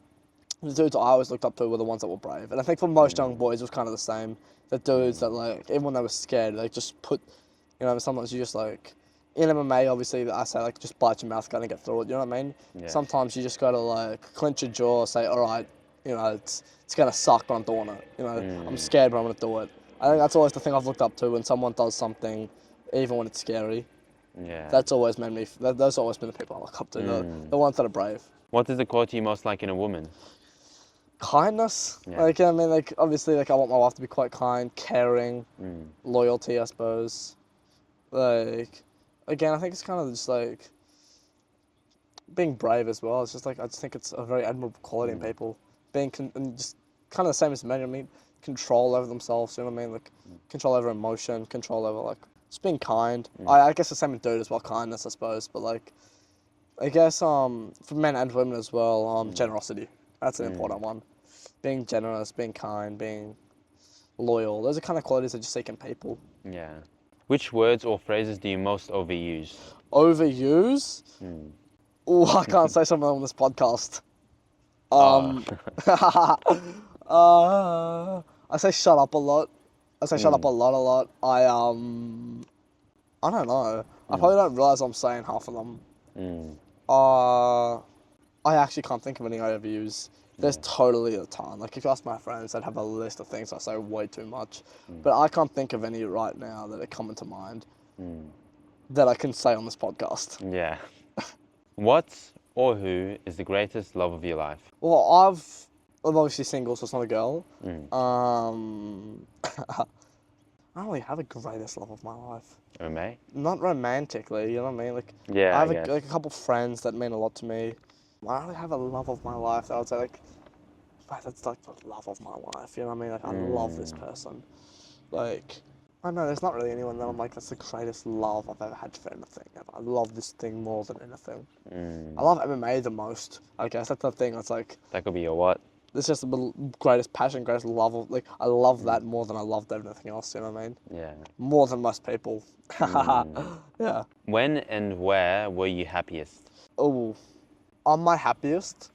I'm very fortunate. I'm my happiest, when I'm competing. When I'm competing, even if I'm losing, being there, standing out there, knowing that, like, there was one time I was in a room full of about 55, 60 people, and I knew everyone was watching me, you know what I mean? Not like in that way, it's just like it's quiet, like, in that moment, like, it's my moment. And that moment is that whole moment's like it's my moment. I'm really happy there. I'm really happy with my friends. You know, when I'm like sitting on the beach with like one or two good friends, I'm really happy. There's no standout happiest moment to me ever though, yet. I know there will be soon. There's not been a standout moment where I was ecstatic yet though. There's not been something where I'm like, whoa, right? Like, there's been times where I've been stoked. Like, anytime I get my hand raised ever, I'm stoked. But that's probably not the happiest I've ever been. Just like when things are just like, I don't know, sometimes I just have a good enough with my friends. I go home, I'm like, that was a good day. Yeah. And then I'm drunk. Okay. Which talent would you most like to have? Oh, probably guitar. I would like to be good at guitar. Being good at guitar would be awesome. And I'm too lazy to put in the work for it. I don't want to learn guitar. But if I could be like a natural guitar talent, that would be awesome. Obviously, and if I could be like a talented fighter, like more so than I am, that'd be dope. But if like aside from martial arts, guitar. Yeah. Guitar. Might be cool to go out like on a fight night, like as you're walking Yeah, down exactly. the carpet, just play guitar There's as so well. much cool stuff, you know. Like guitar's also just such a cool thing to be able to do. Play guitar, you know what I mean? Yeah. Playing guitar's cool. Shout out to all the guitarists watching this. Definitely, you know what I mean? yeah. That's cool. Guitar's cool. If you could change one thing about yourself, what would it be? About my past, I don't know. Right now, for sure, I wish I could deal with I wish I was a bit better. I get very angry sometimes. I wish I was better at that. That's made me stuff up a couple of times that I really regret. You know, I wish I could be just better with my anger. In the past, I wish I cared more about what's going on around the people around me. That's what I would do differently if I go back. Take more time to check up on the people around me. Yeah. That's what I'd do if I go back. Take more time to, Yeah, take more time. What do you consider your greatest achievement? Nothing right now, bro. I got nothing that I'm like, yep, that's just the greatest. Oh, I guess like probably the best thing I've done is I was state robotics champion at 13. Right. Like, I don't know, there's nothing with MMA that I'm that proud of just yet. So nothing there. Nothing yet, bro. Nothing crazy. Hopefully by the end of this year I'll have an answer for you. Okay. But nothing right now though. To be honest, I haven't done anything like stand out awesome other than like I guess the state robotics title. But that didn't really mean anything to me. I actually just did that because I was bored and I wanted to skip school and I ended up winning a title. So. And like, what did you end up doing for the championship? Like, build a robot? Yeah, I just built a robot and had to do these challenges, and I programmed it. And I guess I just beat everybody, so that was kind of cool. And then I quit the next year. I don't know why. I got pissed off because I lost at some qualifier for something. I got angry and I quit. Yeah. I guess also just not giving up on. Cause growing up, I gave up on a lot. I guess the thing I'm the most proud of myself for doing though would be sticking it out with MMA and keep going even when it's been hard. You know, because it has been hard. It doesn't really it's not like an achievement, but it's like consistently being able to pick myself back up. I'm really I consider quite cool that I've always been able to get myself back up, dust myself off, and get back hard working. Yeah. Get back working hard all the time. That's kind of thing. Yeah. If you were to die and come back as a living person or a thing, what would it be? Come back as someone else? Or something. Okay, I'm gonna answer both. I think a bird would be really cool. Like, come back as a falcon, you know, fly around like a lion. As a person, to be honest, man, I kind of like who I am. But if not myself, some old money dude, like some dude from Dubai, you know what I mean? Some dude from Dubai's son, like one of those oil tycoons, just be rich as hell all the time. That'd be kind of nice to be loaded and not part of the that billionaire club that do all that weird stuff, you know what I mean? Because those Dubai guys aren't involved in that. That'd be kind of cool, be one of those Dubai billionaires.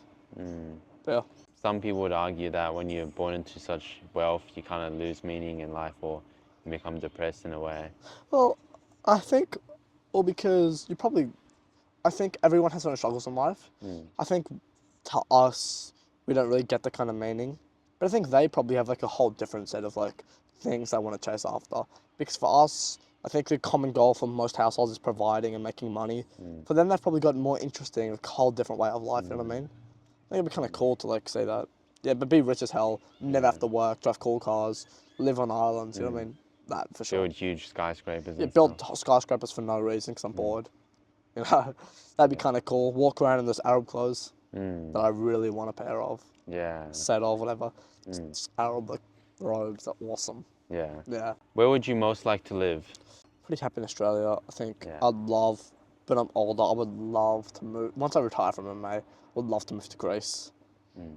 I would love to move to Dubai. I would love to move to anywhere in Europe except the UK. Nothing against the UK, I mean more like the Mediterranean kind of Europe, you know what I mean? Maybe Sweden would be awesome. Mm. Yeah, I guess like Europe, like Greece, Italy, Sweden, Croatia, you know, like maybe Finland. No, not Finland. Sweden's kind of the only one. I don't know why. France would be cool. But also kind of just those like more Mediterranean European places would be awesome. Yeah. Or Dubai as well, just because like Dubai. that's Dubai, you know. Yeah.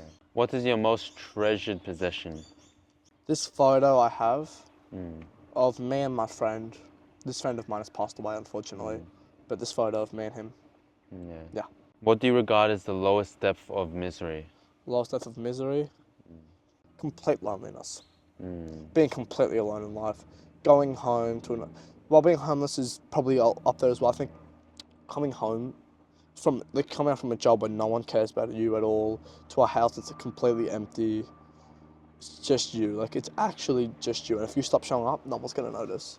Well, when you live in a life where actually no one cares about you at all, it'd be terrible. That would suck. But if you stop showing up somewhere, no one notices. You don't come home one night, no one notices. No one calls you. No one cares. If you died in the morning, no one would notice. That's probably the worst. No one would care. You know what I mean? Living a life where nobody cares. That would be. I think that's as low as it can get for life. I think that would suck the most. Being completely on your own. What is your favorite occupation? Favorite job? Fighters, obviously. Yeah. Other than fighting, Professional sports? just I think being a sports coach, like just like being like a fighting coach would be awesome. For me, it's all fighting. But if it wasn't fighting, I think like just sports media would be so cool. Work in sports media or like outside of sports. I think just some cool like entrepreneurship or whatever the word is. Just like financial advisors. My uncle's a financial advisor. That's kind of cool. Yeah. Start a business, I guess. Yeah, just like for me, that's all sports stuff, and that's kind of an obvious answer for me. So Maybe running an MMA gym will be cool. that's why I actually wanted to also retire from my sport. Open up my MMA gym and like have that set up, have my own MMA gym, coach my own generation of fighters. Be the because obviously my coach, without realizing, gave me quite like kind of got me through some tough times. Like I kind of wanted to do that for someone else. You know what I mean? Yeah. Give them a bit of a break that I might not even know they needed. Help someone find themselves in something. That would be find themselves in something that like, just that'd be awesome to do that and take someone to the top. That'd be cool. Yeah. What is your most marked characteristic? My most marked. I'm loud. I talk too much. Yeah, right. Those two for sure. I'm loud and I talk a lot. That's what everyone always tells me. You're really loud. I've been told that I'm quite charismatic. My whole life I've been told I'm quite charismatic. Yeah, mainly those. Yeah. Now a lot of my friends would probably say I'm a hard worker. Because like I am quite the hard worker, Yeah. I'm willing to do it. Because I'm quite a hard worker, I would say. Yeah. What do you most value in your friends? Again, just being able to trust them, just knowing they're going to show up for me. That's what I value the most. Knowing my friends are going to be there for me when I need them, because I'll be there for them. You know what I mean? I like to know my friends are going to be there for me when I need them. Yeah. I like to know I got friends that I can count on. Dependability, you know what I mean? Being able to depend on them, like that more than anything else. Knowing that I can genuinely trust them with shit. Yeah. Who are your favorite writers? My favorite writers. Yeah. I don't read a lot of books. So I actually don't have any. Maybe instead, favorite influences? Favorite influencers, I guess. I don't know. There's nobody really that I'm like that person's like really. I guess David Goggins. He's wrote a book, right? David Goggins is technically a writer. He's kind of cool. Bruce Lee. Oh, Bruce Lee wrote books. Yeah, Bruce Lee. Bruce Lee by far. Yeah, Bruce Lee. That's my number one inspiration. Not my number one, but he's one of my main inspirations. So Bruce Lee. Who is your hero of fiction? Kind of obvious, but Batman. Batman's just cool. Spider-Man's pretty cool. Batman, because he's kind of just like a normal dude just trying his best. He's just giving something his best. He's like just a dude. It's kind of cool. It's kind of cool knowing there's just a dude out there doing all this kind of stuff. He's just a dude. Yeah. I don't know, it's kind of, my head kind of goes to superheroes. So yeah, them. like Batman and stuff. Yeah. Oh, Anakin Skywalker's awesome. Mm. Just because he's cool. He's just cool. He's just always cool. Yeah. Just always cool and all this, like, all his scenes always cool. Yeah. Yeah. Before you switched sides? Nah, Or still after he switched sides, Yeah. but, like, he's still cool. Like, Anakin's still cool, yeah. Mm. And when he became Vader? Still probably one of my, yeah, it's still, Yeah. yeah. Which historical figure do you most identify with? None, no one comes to mind. I guess there's no one that really comes to mind for that kind of thing. I also don't know a whole heap about history. Maybe, I guess, historical fighter. Historical fighters still kind of the same. Like, there's just nobody from the past that I'm like looking at and I'm like, that's like me. You know what I mean? Yeah. I don't really see anybody. I don't see myself in any of these people from the past. I don't know. Nobody really. Who are your heroes in real life? Real life, Brandon Murno, Bruce Lee. He's passed away obviously, but Bruce Lee, Brandon Murno. All the fighters that are in the gym, all the guys that are above me, I look up to all those guys so much. Yeah, I really quite like, again, Brandon Moreno, Israel Adesanya. Just, I guess, just mainly fighters, bro. Yeah. And just like, I don't know, mainly fighters, mainly fighters. GSP as well. What are your favorite names? Favorite names? Yeah. Costa, Alec. I don't know, Nikos. Kind of Greek names. Greek names are always kind of cool.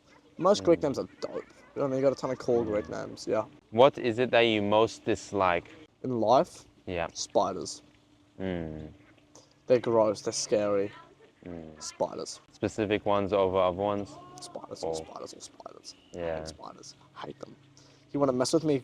Put me near a spider. Spiders, by far. Spiders. Hate spiders. What is your greatest regret? My greatest regrets. Yeah. Giving up too much when I was young. I gave up on everything. Just I always let.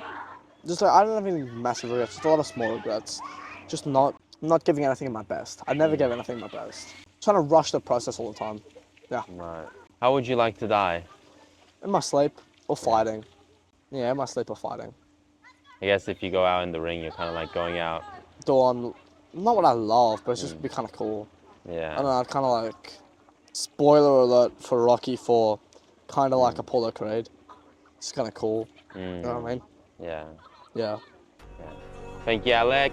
Thank Have a wonderful you. day. Thank you for being You on the too, podcast. brother.